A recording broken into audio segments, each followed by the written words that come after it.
زمانی که فردوسی فوت کرد از شیخ ابوالحسن گرگانی خواستم که بر اون نماز بخونه.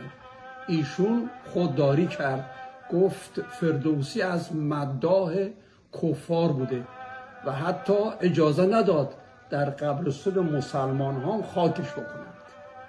یه عده از بزرگان گفتن بریم پیش شیخ وساطت کنیم، ولی دختر فردوسی که خردمند و دانا بود به نام آسیمن گفت نه و پدرش در باغ شخصیش به خاک سپرد در طوس. چندی گذشت، شیخ ابوالحسن به خواب دید که فردوسی در بهشته، یک تاج زیبا بر سر داره. از فردوسی پرسید به چه دلیل در بهشتی؟ گفت به دو دلیل.